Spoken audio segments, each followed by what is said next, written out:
வணக்கம். Green apple சேனலில் 6ஆம் வகுப்பு முதல் 12ஆம் வகுப்பு வரை உள்ள இலக்கண பகுதியை தமிழ் இலக்கண பகுதியில் பார்த்துட்டு வரோம். அதில் இன்றைக்கி நம்ம பார்க்க போகிற தலைப்பு பார்த்திங்கன்னா வளாநிலை, வலுவமைதி அப்படிங்கிறது தான் பார்க்க போகிறோம். அதுக்கு முன்னாடி உங்களுக்கு கிரீன் ஆப்பிள் சேனலில் போடுற வீடியோஸ் எல்லாமே வாட்ஸ்அப்பில் பார்க்கணுன்னு நினச்சிங்கன்னா கீழே வீடியோஸ் ஆன் வாட்ஸ்அப் அப்படிங்கிறத டிஸ்கிரிப்ஷனில் நம்பர் கொடுத்துருப்பேன். அந்த நம்பரை நீங்கள் காண்டாக்ட் பண்ணிங்கன்னா அதில் வந்து நீங்கள் லேட்டஸ்ட்டாக கிரீன் ஆப்பிள் சேனலில் அப்லோட் பண்ணுறது எல்லாமே உங்களுக்கு வாட்ஸ்அப்லேயே நீங்கள் பார்க்கலாம். சரி, இன்றைக்கி நாம் வளாநிலை, வலுவமைதி பற்றி பார்ப்போம். வளாநிலை அப்படின்னா என்னன்னு பார்த்தீங்கன்னா இலக்கண முறைப்படி பேசுறது, எந்தவித தப்பும் இல்லாமல் இலக்கண முறைப்படி பேசுறது தான் வந்து வளாநிலை. நம்ம பேசுகிற முக்கால்வாசி பார்த்தீங்கன்னா வளாநிலையில் தான் அமையும். அடுத்தது வலுங்கிறது என்னன்னு பார்த்தீங்கன்னா இலக்கண முறைப்படி இல்லாமல் தப்பாக பேசுறது தான் வந்து வலு அப்படின்னு சொல்லுவோம். வலுவமைதி அப்படின்னு பார்த்தீங்கன்னா அது தப்பாகவே இருந்தாலும் அது அனைவராலும் ஏற்றுக்கொள்ளப்பட்டது, அதாவது இலக்கண முறைப்படி அது தப்பாக இருந்தாலும் அனைவராலும் ஏற்றுக்கொள்ளப்பட்டது தான் வந்து வலுவமைதி அப்படின்னு சொல்லுவோம். இந்த மூணுத்துக்கும் எடுத்துக்காட்டோட பார்க்கும்போது நமக்கு ரொம்பவே ஈஸியாக புரியும். வாங்க இப்போ ஃபஸ்ட்டு வளாநிலை பற்றி பார்ப்போம். வளாநிலை அப்படின்னா என்னன்னு பார்த்தீங்கன்னா குற்றம் இல்லாமல் பேசுவதும் எழுதுவதும், அதாவது இலக்கண முறைப்படி எந்தவித குற்றமும் இல்லாமல் பேசுறதும் எழுதுது தான் நம்ம என்ன சொல்கிறோம்னா வளாநிலை. இதற்கு ஒரு எடுத்துக்காட்டு பார்ப்போம். செல்வன் படித்தான் அப்படிங்கிற எடுத்துக்காட்டில் பார்த்தீங்கன்னா செல்வன்கிறது ஆண்பால், படித்தான் அப்படிங்கிறதும் ஆண்பால், இதில் எந்தவித தப்பும் இல்லை. இந்த மாதிரி இருக்கிறது தான் வளாநிலை. வளாநிலை பார்த்தீங்கன்னா 6 வகைப்படும். அது என்னென்ன வகைன்னு இப்போ பார்க்கலாம். வளாநிலையில் மொத்தம் 6 வகை இருக்குது. அது திணை வளாநிலை, பால் வளாநிலை, இட வளாநிலை, கால வளாநிலை, வினா வளாநிலை, விடை வளாநிலை. முதல்ல இப்போ திணை வளாநிலைக்கு எடுத்துக்காட்டு பார்ப்போம். செல்வி பாடினாள் அப்படிங்கிற தொடரில் பார்த்தீங்கன்னா செல்விங்கிறது உயர்திணை, பாடினாள் அப்படிங்கிறதும் உயர்திணையில் தான் முடிஞ்சிருக்கு, அதனால இது திணை வளாநிலை. அதே போல் கீழே ஒரு தொடர் பாருங்கள். மாடு வந்தது அப்படிங்கிறது, மாடுங்கிறது அக்ரிணை, வந்தது அப்படிங்கிற சொல்லும் அக்ரிணையில் தான் முடிஞ்சிருக்கு, அதனால் இது திணை வந்து எவ்வித மாற்றமும் இல்லாமல் கரெக்டாக உயர்திணையில் ஆரம்பித்தா உயர்திணையில் முடிஞ்சிருக்கு, அதே போல் அக்ரிணையில் சொல்லி அக்ரிணையில் முடிஞ்சிருக்கு.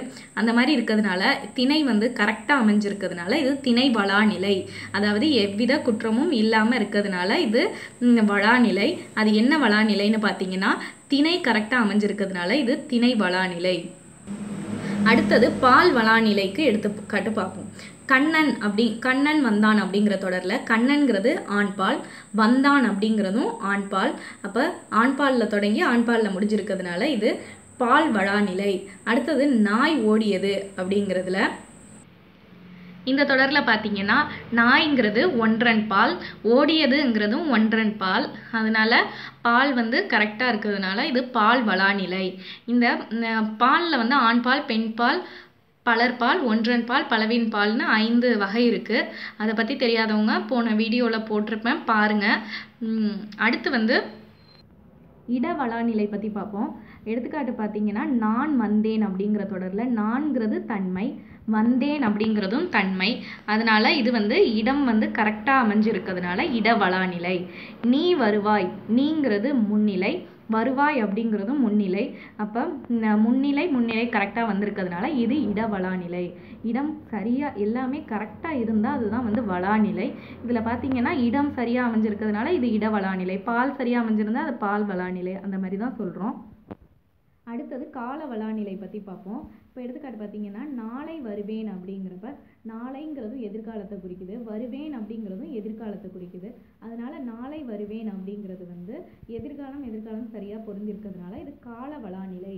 அதே போல் நேற்று படித்தேன் அப்படிங்கிறது, நேற்றுங்கிறது இறந்த காலம், படித்தேன் அப்படிங்கிறதும் இறந்த காலம், அந்த மாதிரி காலம் சரியாக பொருந்தி இருக்கிறதுனால இது கால வளாநிலை. அடுத்தது வினா வளாநிலை. வினா வளாநிலைங்கிறது ஒரு கேள்வி, ஒரு வினாவை சரியாக கேட்டோம்னா அதுதான் வினா வளாநிலை. இப்போ வளாநிலை எத்தனை வகைப்படும் அப்படின்னு கேட்டால் அதோட பதில் வந்து 6 வகைப்படும். இந்த கேள்வியில் எந்தவித தப்பும் இல்லை, அதனால் இது வினா வளாநிலை. அடுத்தது விடை வளாநிலை. விடை வளாநிலைங்கிறது கேட்குற கேள்விக்கு சரியாக பதில் சொன்னோம்னா அதுதான் விடை வளாநிலை. இப்போ வளாநிலை எத்தனை வகைப்படும்னு கேட்குறாங்கன்னா அதுக்கு 6 அப்படின்னு சரியாக பதில் சொன்னால் அதுதான் விடை வளாநிலை. அவ்வளோதாங்க இந்த வளாநிலை. வளாநிலை வந்து மொத்தம் 6 வகை இருக்குது. அந்த 6 வகைக்கும் எடுத்துக்காட்டு பார்த்தோம். இது வந்து நார்மலாக நம்ம பேசுகிறதுல குற்றம் இல்லாமல் பேசுகிறது எல்லாமே வந்து வளாநிலை தான். அடுத்து நம்ம முக்கியமாக வளாநிலையை விட முக்கியமானது என்னன்னு பார்த்தீங்கன்னா வலுவும், அதை விட முக்கியம் வலு அமைதியும் தான். அதுதான் கொஞ்சம் டிஃப்ரெண்ட்டாக இருக்கும். வலு அமைதி கொஞ்சம் டிஃப்ரெண்ட்டாக இருக்கும், அதை பார்த்துக்கிட்டா போதும். இப்போ அடுத்து வலு பற்றி பார்ப்போம். வளாநிலைக்கு அப்படியே ஆப்போசிட் தான் வலு. வலுங்கிறது என்னன்னா இலக்கண முறை இன்றி பேசுவதும் எழுதுவதும், அதாவது தப்பு தப்பாக பேசுகிறதும் எழுதுறதும், இலக்கண முறை இல்லாமல் பேசுகிறதும் எழுதுறதும் தான் வந்து வலு. இந்த வலு எத்தனை வகைப்படும்னு பார்த்தீங்கன்னா 7 வகை. அது என்னென்னு பார்க்கலாம். வலுவோட 7 வகை இதுதான். திணைவலு, பால்வலு, இடவலு, காலவலு, வினாவலு, விடைவலு, மரபு வலு. இதில் பார்த்தீங்கன்னா வலு அமைதி வளாநிலையில் உள்ள 6 வகையும் அப்படியே வந்திருக்கும். எக்ஸ்ட்ரா ஒன்று வந்து மரபு வலு சேர்ந்து வந்திருக்கும். அதை மட்டும் நம்ம பார்த்துக்கணும். இதில் எத்தனை வகைப்படும்னு கூட எக்ஸாமில் கேட்கலாம். வளாநிலை வந்து 6 வகைப்படும், வலு வந்து 7 வகைப்படும். இது ரெண்டையும் ரொம்ப நல்லா ஞாபகம் வச்சுக்கோங்க. ஏன்னா மற்றதெல்லாம் இதில் கொஞ்சம் சிம்பிளாக தெரியும். இந்த வகைகள் மட்டும் கொஞ்சம் நல்லா பார்த்துக்கோங்க எத்தனை வகைப்படும்ங்கிறத. இப்போ ஃபஸ்ட்டு ஒவ்வொன்றுக்கும் தனித்தனியாக எடுத்துக்காட்டு பார்ப்போம். ஃபஸ்ட்டு திணைவலு பார்ப்போம். திணைவலுக்கு எடுத்துக்காட்டு பார்த்தீங்கன்னா என் மாமா வந்தது அப்படின்னு சொன்னோம்னா, இதில் மாமா அப்படிங்கிறது வந்து உயர்திணை, வந்தது அப்படிங்கிறது அக்ரிணை. உயர்திணையில் ஆரம்பித்து அக்ரிணையில் முடிஞ்சிருக்கு, அதனால இது திணைவலு. திணை வந்து தவறாக அமைஞ்சிருக்கிறதுனால என் மாமா வந்தது அப்படிங்கிறது ஒரு திணைவலு. அடுத்தது பால்வலு. கண்ணகி வந்தான் அப்படின்னு கொடுத்துருக்காங்க. கண்ணகி வந்தான் அப்படின்னா கண்ணகிங்கிறது பெண் பால், ஆனால் வந்தான்ங்கிறது ஆண் பால். பெண் பாலை வந்து ஆண் பாலில் முடிச்சிருக்கிறதுனால இது பால்வலு. கண்ணகி வந்தாள் அப்படின்னு குறிப்பிட்டிருந்தால் மட்டும்தான் அது சரியானது. அப்போ அது வளாநிலை.